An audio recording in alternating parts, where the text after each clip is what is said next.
if even in the ground it's disappearing geologically and it's coming off the exchanges, just like Reagan's trickle-down economics, the big money spends it and creates jobs and prosperity. It trickles down to the same thing here in reverse. The big money pulls everything away at stupid subsidized prices because they're convincing people it's a bad thing. And when they have it all, bang, they'll let go of it and off it goes. Do not let go of your gold and silver. It is not to get wealthy. It is wealth that the biggest money in the world knows it.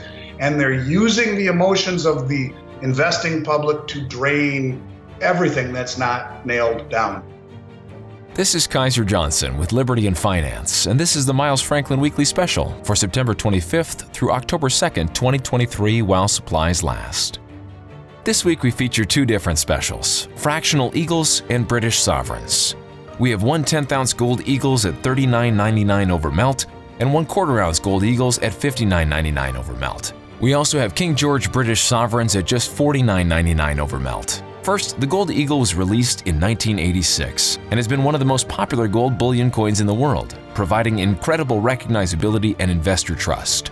The 1 10th-ounce and 1 1/4-ounce Eagles are additionally sought after for their high degree of flexibility and liquidity. Like the 1-ounce Eagle, the 1/10 and 1 1/4-ounce Eagles are 22-karat gold strengthened with copper. They're 1/10 and 1/4 of a troy ounce respectively, and come in tubes and boxes at quantity.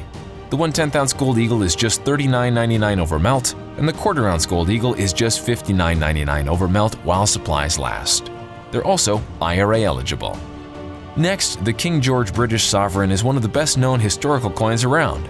The British Sovereign contains 0.2354 troy ounces of gold and was first minted in the 1400s. The King George Sovereigns continue this tradition between the years of 1911 to 1932 and are prized for their fractional weight and their historical merit. They are priced at $49.99 over melt with a minimum purchase of 2 sovereigns. To order our specials or any of the many other options we have available, call us at 1-888-81-LIBERTY.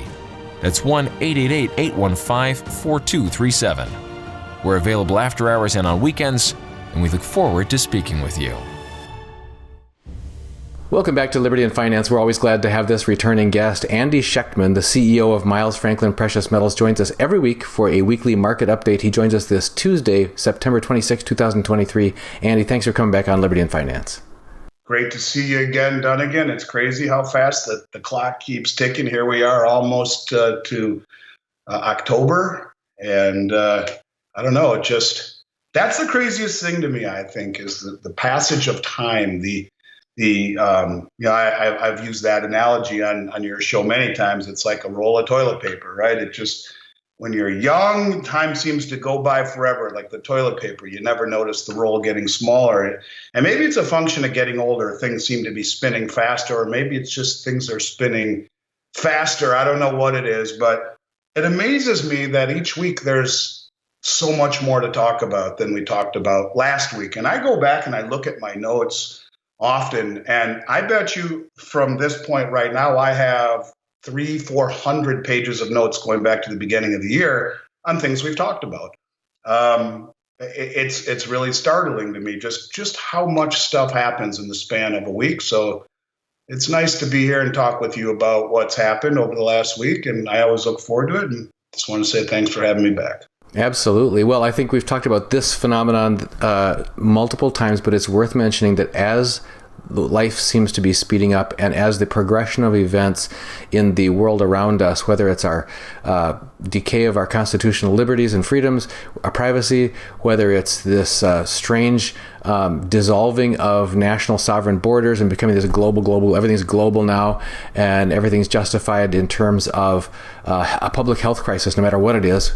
And those types of things that are happening to our financial futures, whether it's with banking, whether it's the stock market, whether it's with derivatives, whether it's with metals or whatever, these things are happening more and more, and yet we have this human ability to adapt to change.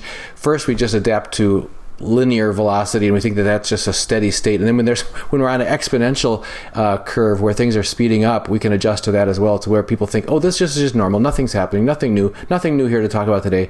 No, folks, this is a significant, a pivotal pivotal time in all of our lives, and those of us who are making prudent choices and actually taking action steps now will be grateful that we did.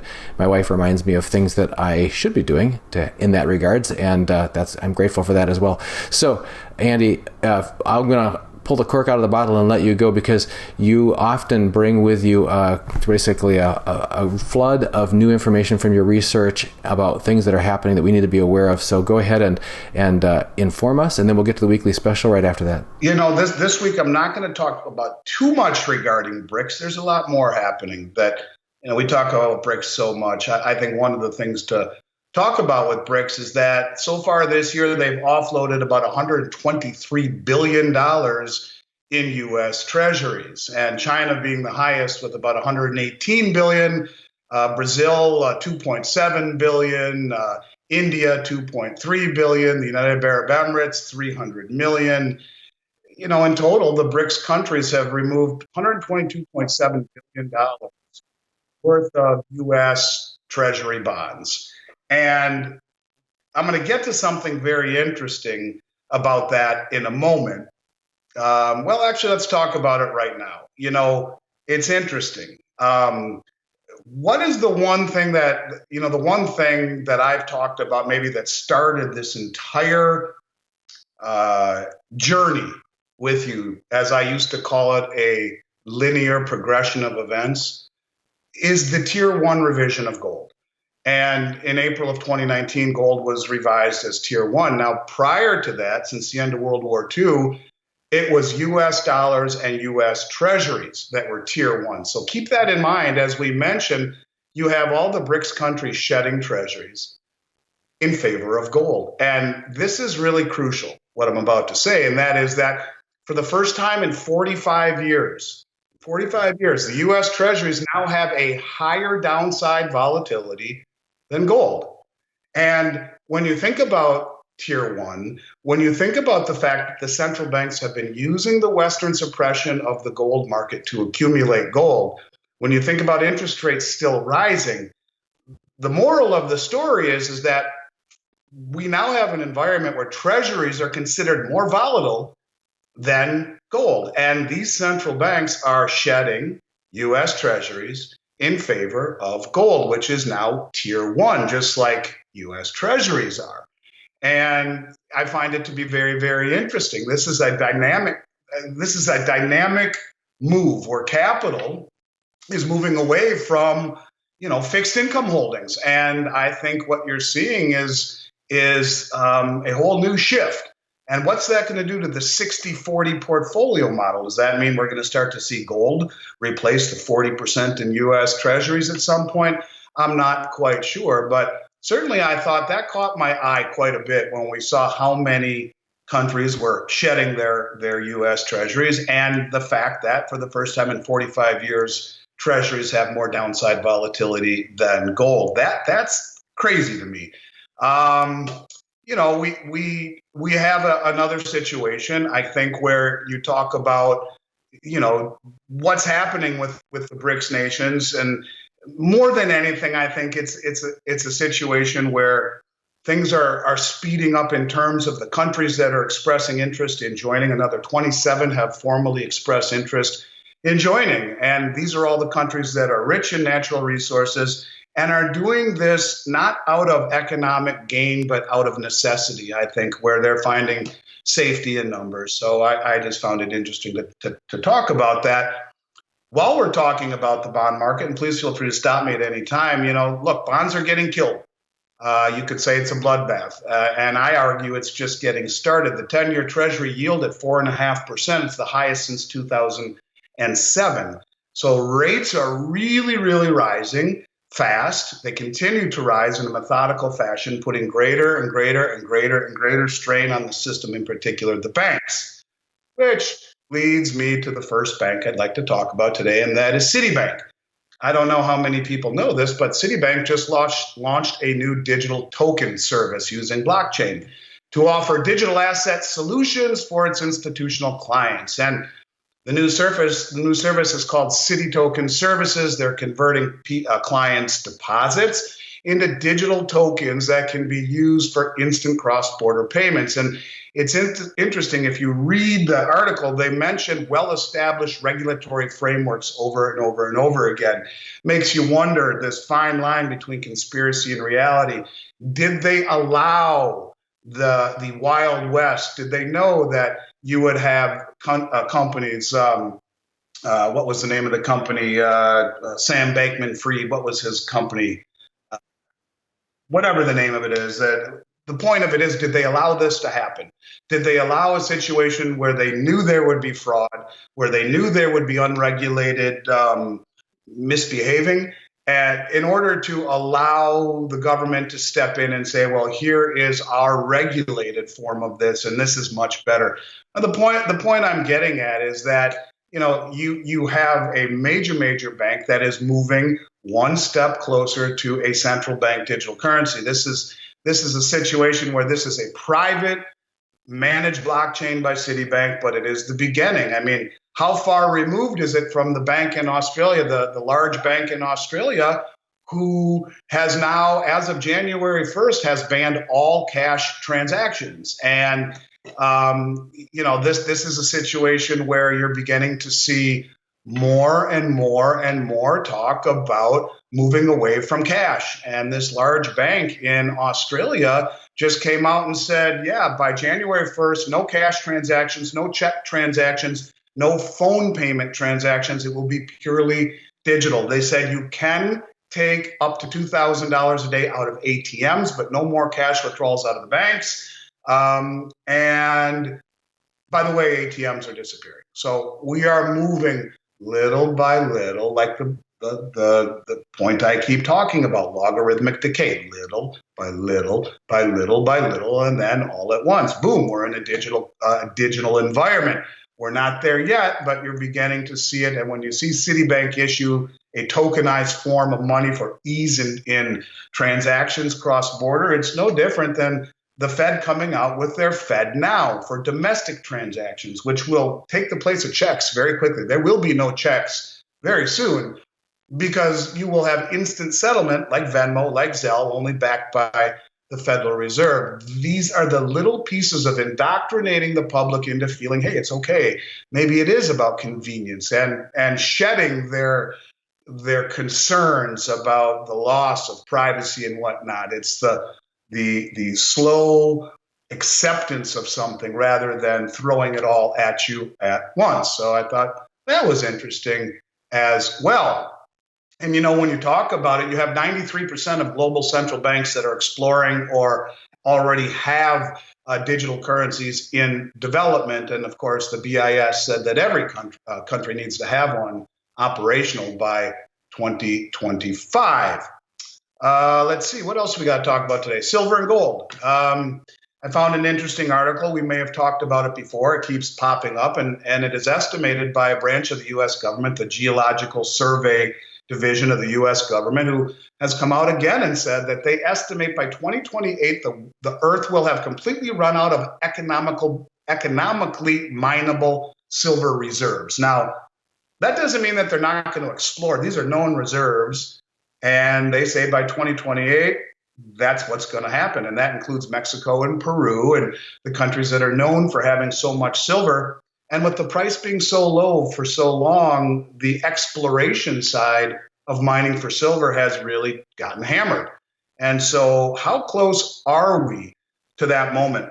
I listened to a very interesting interview the other day about why silver hasn't gone higher. And it kind of resembles what I have said, that the big money is using the suppression of the Western markets in order to accumulate as much as they possibly can. And once they've accumulated it all, and once no one will sell them anything at these absurd prices, you will see the price take off. And the analogy the gentleman made was that when you see new houses being built in an area, your house doesn't go up in value until all of those houses are filled and sold and filled with people. Then your house in that neighborhood goes up as well. And the same thing could be true here, where you talk about the very powerful elite want to sucker as many people as they can into letting go, giving up, capitulating, letting go of their silver at ridiculous prices. And I think that's exactly right. I think that's exactly what they are doing. They are using the suppression of the Western paper markets to accumulate metal. Yet we see China now, the price of gold is about 5% higher in China than it is in the United States on COMEX and the LBMA in London. So you have an arbitrage situation. Is this the opening shot across the bow for where they're playing their gold card now, where the arbitrage, and I'm sure they'll start doing this with silver as well, will just push all of the metal eastward to capitalize on that arbitrage. And that's one of the things we talked about with the Moscow exchange and said this is exactly how they would do it. You want to accumulate all the metal? Then make the price legit, at least much more legit than the COMEX and the LBMA really would let us on to believe is legit. So interesting times, in terms of metal accumulation. Look, you got the Silver Institute saying we're going to have, or last year we had a 240 million ounce shortfall in silver, a 51 million ounce shortfall in silver in terms of supply versus demand in 2021. What does this year look like? How many years can you continually run a deficit in mineable supply versus demand in an asset that is decreasing in nature? And the U.S. government says will all but be gone in 4 years, at least that which is of a known reserve. Yes, you can start exploring, but the time from exploration to production is years. And so is that why they're holding it down? Even though we all know that it is such a strategic metal, not just industrial, not just monetary, but strategic. And I read another article last night talking about how much silver is used in nuclear submarines. You're talking thousands of tons. It's not just, or hundreds of tons per nuclear submarine, but when you use the entire naval fleet, tons and tons and tons and tons of silver in missiles and in nuclear submarines, in all forms of advanced military warfare applications. And so you put it all together, it is a strategic metal. So maybe it's someone within the U.S. government or an entity within the U.S. government that is withholding the silver, that is pulling it off the exchanges. Maybe that's part of it too. Maybe that's why, for the last 3 years, the amount of silver eagles that have been made were a fraction of what they have the ability to do. I don't know, but the more you go down these rabbit holes, the closer you see there is a fine line between conspiracy and reality. As long as you wound me up and you'll let me keep going, there are a few other things to talk about. We talk about these blue states and the way that they figure they can tax their way to prosperity or print their way to prosperity. And now the latest is the Chicago Board of Trade, which is a $75 billion with a B dollar industry. They find themselves in the crosshairs of an $800 million tax proposal from the mayor of Chicago, Brandon Johnson. The plan is that they levy every financial transaction with a tax. And of course, the response of the Chicago financial elites are not very good. And particularly as crime rates surge in downtown Chicago, basically they're going to leave, just like everyone is leaving these cities and coming down here to Florida or to Texas. They're leaving. The policies that these politicians are making are just ridiculous. And you got the head of the Chicago Board of Trade who said, we don't want to leave, but we cannot be disadvantaged in the world's most competitive markets. His name is Ed Tilley. He's the CEO of the Chicago Board of Trade and Global Markets. And so keep an eye on that. Would not be surprised to see that move to a different part of the country to absolve themselves of these ridiculous policies. We talk a lot about nationalization. Oftentimes you talk about nationalization in the mines. And in Tanzania, the government has started buying local gold to bolster its foreign exchange reserves. Well, I think before it's all said and done, you will see not only nationalization of the mines, but also of the mints. And, when you realize 5 of the 6 major mints around the world, they have a national interest as well. Canada, Australia, Austria, South Africa, UK, At what point do they stop selling their coins to the Americans or to anyone other than to their public? China does that for the most part. Mexico does that for the most part. They issue little dribs and drabs, but that's it. And they're nationalizing it in a respect. They're hanging on to it. Another piece of the puzzle. And that's why, it's going to be challenging to believe these things if you are solely reliant upon what is intuitive and what the price is. Those are the tools of misdirection. What is happening behind the scenes should betray that. And this is exactly it.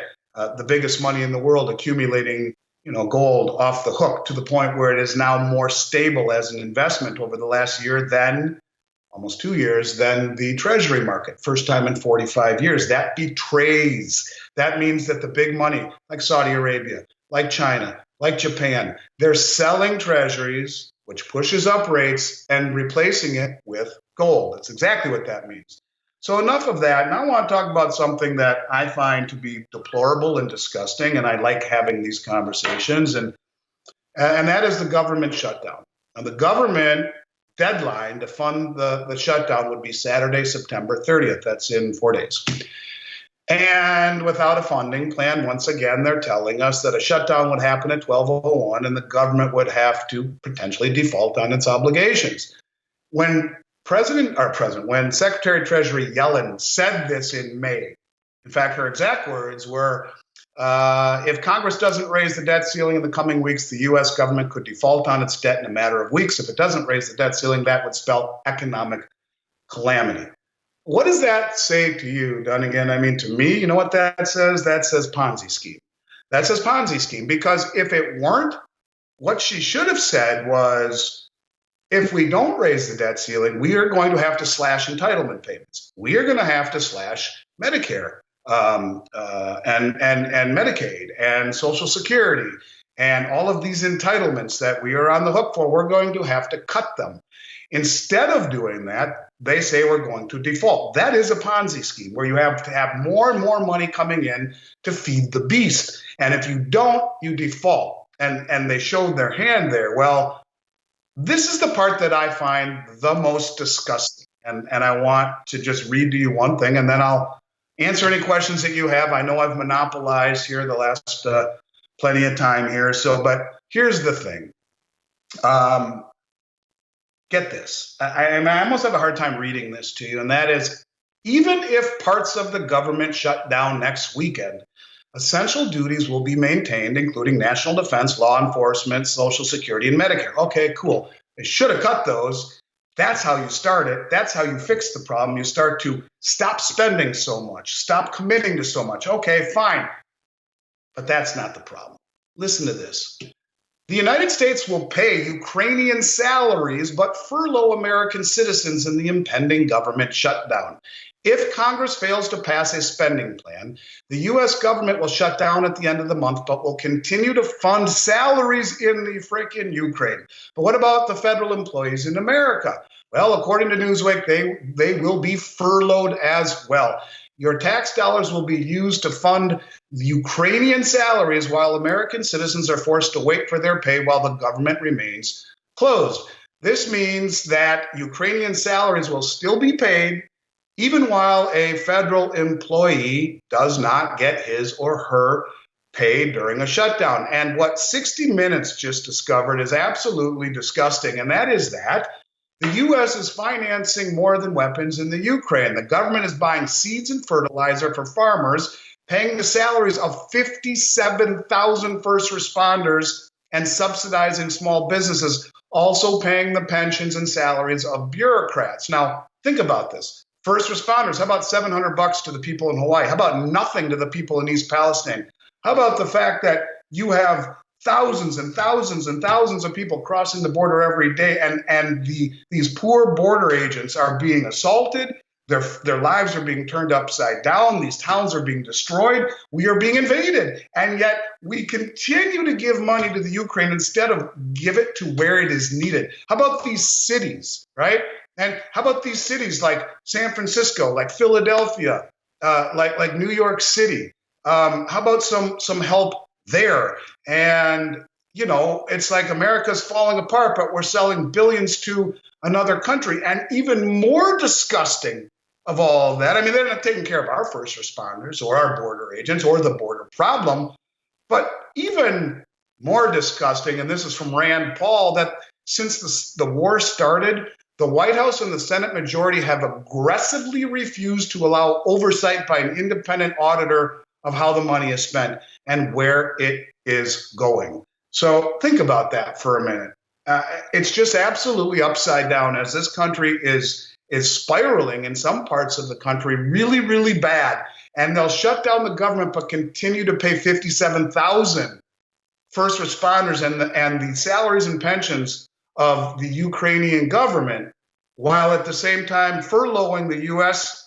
version of that same thing and doing nothing to help our first responders, doing nothing to help victims of a fire that looked like a bomb went off in Maui or in Kauai, and nothing to the poor folks who have been poisoned in East Palestine, and nothing to the people in the border towns of Texas and Arizona. I just don't understand it. And maybe you can help me understand it, Dunnigan, because I just wonder, are we living in bizarro world? I don't get it. So I'll stop there for a minute. I got more to talk about if you want, but I don't know that I've been as riled up by anything I've seen really in the past couple of years. Banking problems, pandemic, all this stuff, that what we are doing with the mismanagement of the money, while to the detriment of the people in this country, is just absolutely startling. I don't mean to interview you, but I'd love to hear your take on it.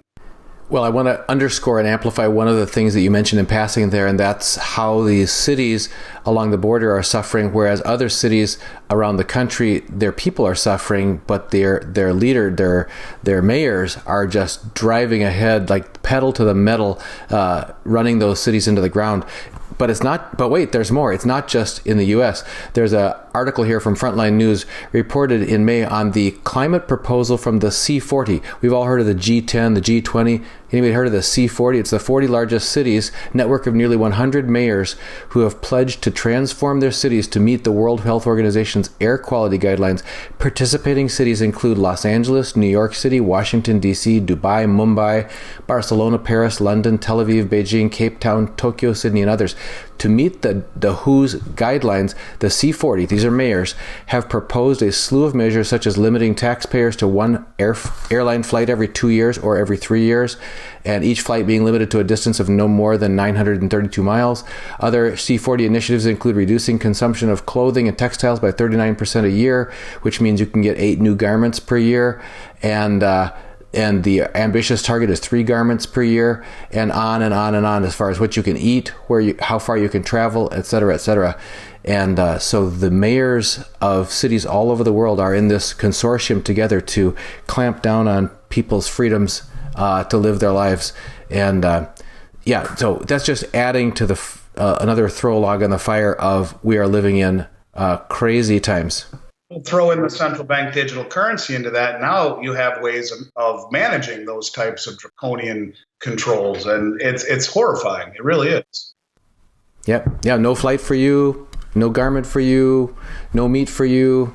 It's coming. It's not just talk. It's not just whacked out conspiracy theorists that are talking about this. This is the meeting of the mayors of the 100 largest cities in the world that are getting together to lay out these guidelines, all following the World Health Organization's guidelines. And we've seen that rear its ugly head in the last 3 years in the U.S.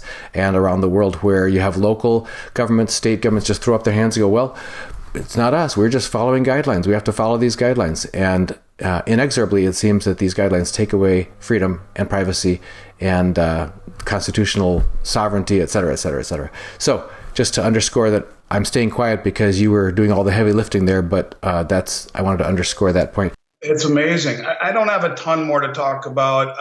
The one thing that stuck out to me, people will often say to me, when I talk about the fact that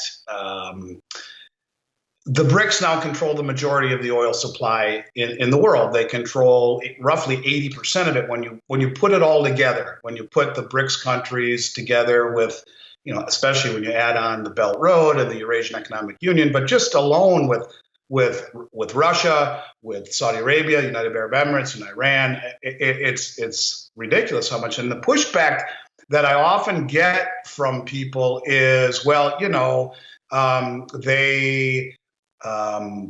U.S. produces the most oil in the world. And we do. We produce 18% of the world's oil. But guess what? The U.S. also consumes more than 20% of the world's oil. We don't even have enough at this time to cover our own consumption.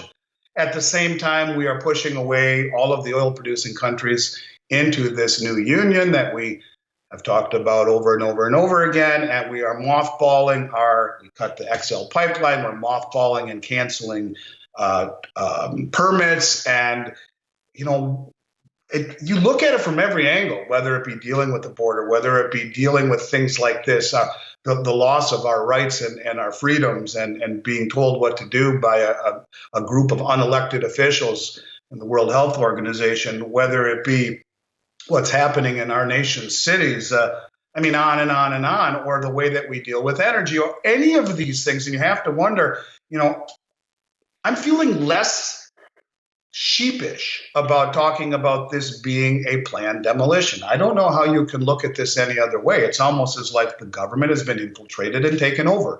And the decisions that are being made are so counterintuitive to what any country that wanted to remain relevant in terms of its world reserve status, in terms of the way the world views it, and in terms of its prestige. And it's day by day by day, more and more and more happens. And whether it be about energy, whether it be about the world reserve, whether it be about rights, whether it be about central bank digital currency, whatever it is, it's accelerating. And this is really the point. And I hope people listen to what I said about the price. Look, you have more gold and silver acquisitions by the world central banks and the sovereign wealth funds and the family offices and the commercial banks, and it's all coming from the top down and leading down the exchanges. And it hasn't found its way yet into the retail space. And I find it to be perplexing. I'm surprised it hasn't. I can only say so many times that you're not going to find a better opportunity to buy, if that's what you want to do, to protect yourself from what is coming. And if you don't see what's coming, you're really not paying very close attention. What you just said about this G30, C40, sorry, the C40 is startling. And a lot of the things that I was talking about 2-3 years ago, people probably thought that'll never happen. Just like people say we'll never lose the world reserve currency status. And, recency bias, normalcy bias, all of these things we talk about, you're going to start to see a change in attitude. And I think a real good example of that is, for the first time in 45 years, gold has less downside volatility than the US Treasury market. What does that tell you? It tells you that this is a once-in-a-generation shift. And if the Chinese start playing this card of repricing gold and silver there much higher than the West, all of the metal will arbitrage from the West to the East. Is that why Jamie Dimon was recently in China to discuss this? Because it's not like Miles Franklin can start shipping gold and silver to China. But if you have the permits, like JP Morgan does, to trade all around the globe, well, you sure could take delivery on COMEX, take delivery off the LBMA, and ship it across the globe to Asia, where it will be more fairly priced. And once they own it all, then they control the price. So, yeah, it's one of these deals where it's a battle with your psyche, with your gut, when you see things behave the way they have in a world that's lost its bearings. But trust your gut. Have strong fingertips, because little by little by little, the pieces all come together, or little by little by little, that Jenga tower is wobbling. And when that final piece is pulled, or when the puzzle is finally completed, the unions are in place, the security, the military is in place, the size and scope of the group is in place to where they could issue a common settlement currency. Well, all of these things are in place. It'll happen all at once. And until then, it will be a lonely existence, having the feelings that you do that no one understands. But I think they're starting to feel something's not right.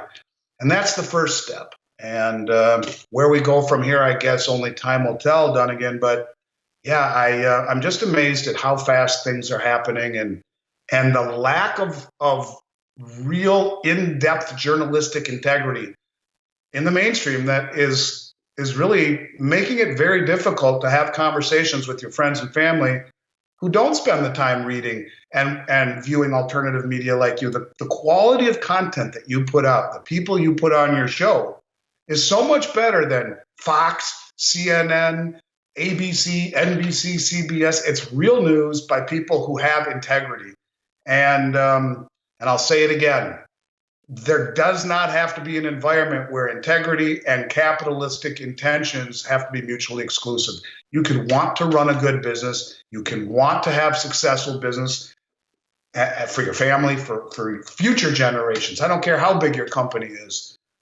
You can also want to do right by people. And the people on your show, myself included, I know that that is the case. And that's why I spend hours every day. I have 4 podcasts today, yours being the second.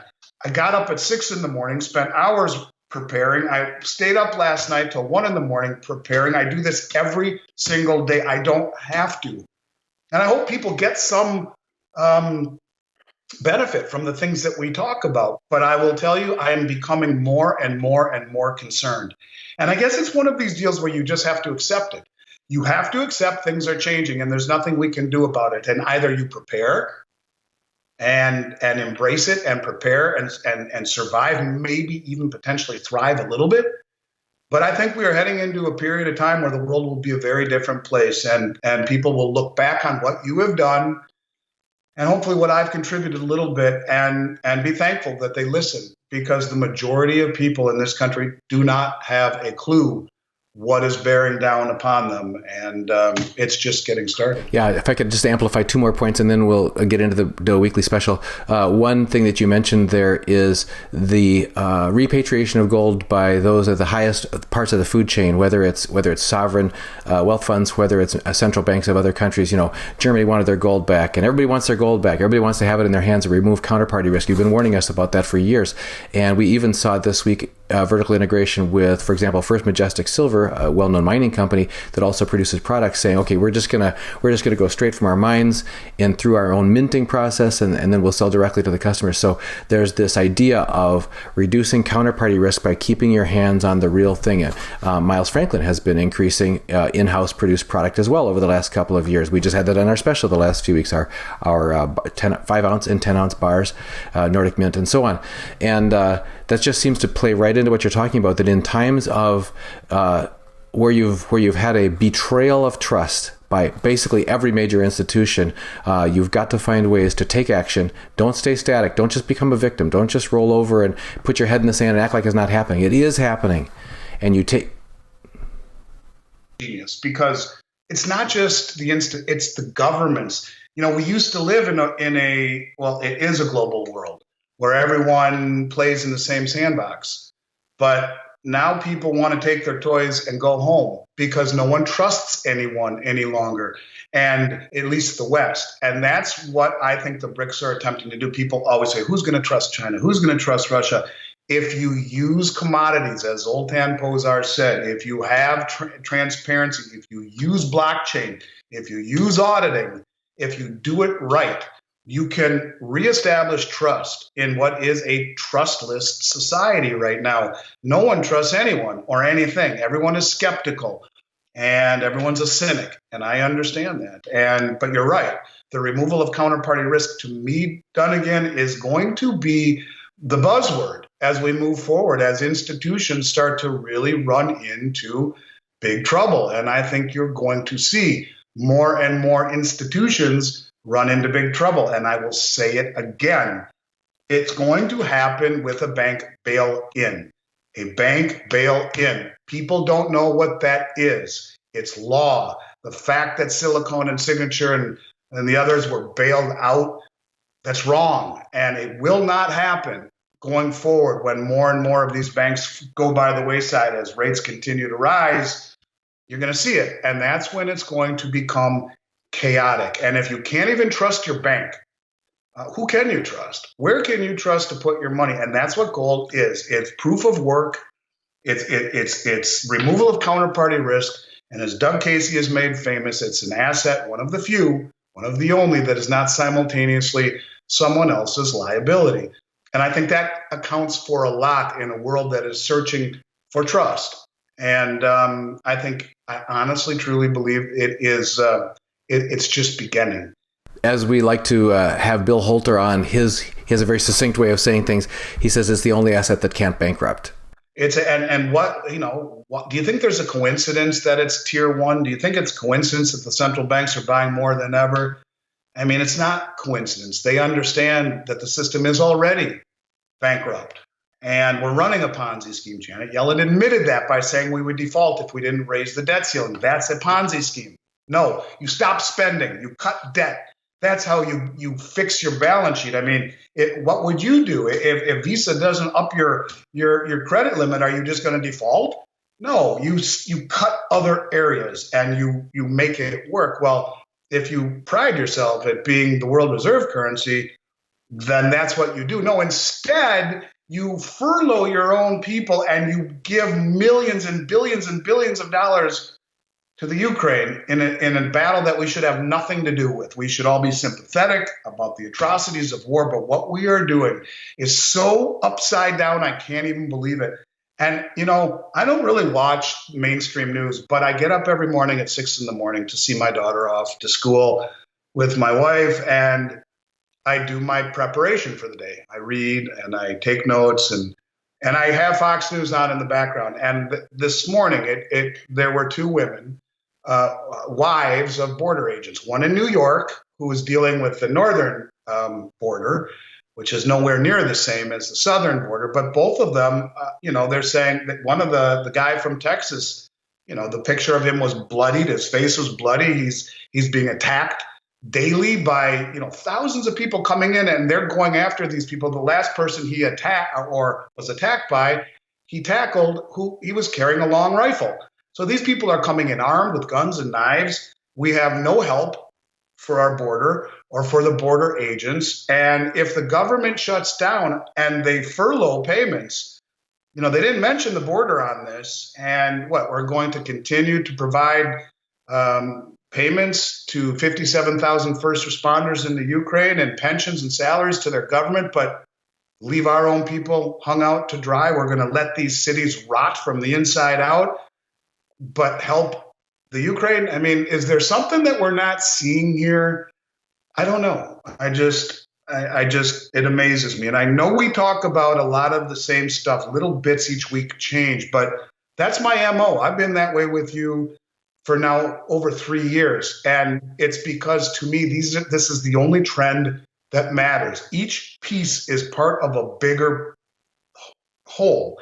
And that hole is growing and growing and growing. And I know I'm repetitive and redundant in the things I'm saying. I need to bash this through people's head. And to me, it is so obvious what is happening. I hope by now people are opening their eyes and seeing it for themselves. Just look at this piece. Shut down the government, but continue to fund the Ukraine. Is there something wrong with that when we are 33 trillion in debt? With 120 trillion in unfunded liabilities on top of it? We're broke, we're insolvent, and we're stupid as heck in the way that we are running our monetary and fiscal policy. So off the soapbox I go. Specials this week. We're going gold this week, and I know we I still think silver is the most undervalued asset on the planet. I don't think there's anything even as close to has the fundamentals that silver offers. The government is telling us by 2028, it's going to be gone geologically, at least the known reserves. You got countries gobbling it up, India buying 300 million ounces, millions disappearing outside of SLV and the ETFs off the London Metals Exchange and the COMEX. And yet it's stock full and flushed here retail. It's just remarkably confusing. It can't stay that way. If even in the ground it's disappearing geologically and it's coming off the exchanges, just like Reagan's trickle-down economics, the big money spends it and creates jobs and prosperity. It trickles down to the same thing here in reverse. The big money pulls everything away at stupid subsidized prices because they're convincing people it's a bad thing. And when they have it all, bang, they'll let go of it and off it goes. Do not let go of your gold and silver. It is not to get wealthy. It is wealth that the biggest money in the world knows it. And they're using the emotions of the investing public to drain everything that's not nailed down. So while I still believe silver is the most undervalued asset, maybe the trade of a generation, certainly of the decade, if I had one trade and only one trade to make, it would be gold, because it's tier one, because the central banks are buying it, and because now it has a lower volatility to the downside than US Treasuries. I mean, come on. Is this the beginning of a new thing, or is it not? How many times does the little boy cry wolf before the wolf cometh? I don't know. I'm the little boy. I tell you the wolf's coming. Don't know when, but it looks like every day it's right around the corner. And maybe it is, maybe it's not. But as far as gold is, today we have two specials. We have a resumption of the 1/10 ounce gold eagles. We have an awful lot of them in stock. 2023's $39.99 over melt value. Take the price of gold, divide it by 10, add $39.99. They come in tubes of 50. You don't have to buy that many. And then I got something really cool that I haven't offered in a very long time, and I'd like to make a disclaimer about it. There are companies out there that try and sell pre-1933 European coins and call them numismatic. That's a lie. The executive order right here says pre-1933 coins minted in the United States. So when companies sell some of these really old European coins at huge premiums, telling you that they're safe from confiscation, that's not why you buy them. And that's not what the legislation says. But a truly historical coin that might be the most well-known gold coin in the world. In fact, my dad had a friend who was a pilot in the Korean War, and he told me about, in his pack, he had 2 British sovereigns in his flight pack. All the pilots did. God forbid they were shot down over enemy lines, wherever it would be. The British sovereign, which goes back, I want to say, to the 1500s. Now, don't quote me on that, but I'm pretty sure that's when they started minting them. These are from the early 1900s, and they are the King version. King George design, which are the more desirable ones than the Queen. And they are 0.2354 ounces of gold, about a quarter of an ounce. And they are $49.99 over melt value. You take the price of gold, multiply it times 0.2354, and then add $49.99. They're in amazing condition. I bought 3,000 of them in amazing, beautiful condition. I don't know where this person was keeping them, but they're way over 100 years old and in immaculate, looks like brand new condition, and they're one of my all-time favorite coins. In fact, my dad's worn one on a necklace since I can remember, and they're very neat. They're very well recognized, and for a fractional gold coin, they're great, as are the 10th ounce eagles. So sticking with gold this week doesn't take away the way I look at silver, but I think it was about time we threw a little gold into the mix. Well, Andy, we're grateful for that. We did go over time today, but I didn't want to interrupt it. It was so important. I have a bad habit of that. Not a problem. Always grateful for your presence with us, and always grateful for the insights shared. Folks, we're going to put links to some of the articles we mentioned in the description of this video. And Andy, thanks as always for joining us on Liberty and Finance. You sure you want to talk a little bit more? Want? Yes. Take care. Thank you, buddy. Miles Franklin Precious Metals is one of America's oldest and most trusted bullion dealers. Miles Franklin is A+ rated and accredited by the Better Business Bureau, licensed and bonded, and has 0 complaints ever registered. Here at Liberty and Finance, we are licensed brokers with Miles Franklin. To order, simply call us, discuss your needs, and we can let you know our live inventory, prices, and availability, and lock in your order over the phone. Once your order is locked, the price is held for you regardless of market fluctuations, and the metals are reserved for you awaiting your settled payment.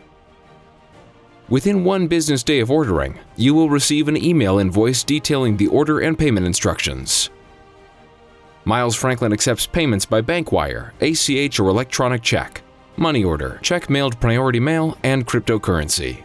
The fastest forms of payment are bank wire and cryptocurrency. Upon settled payment, metals will ship out within 3 to 5 business days.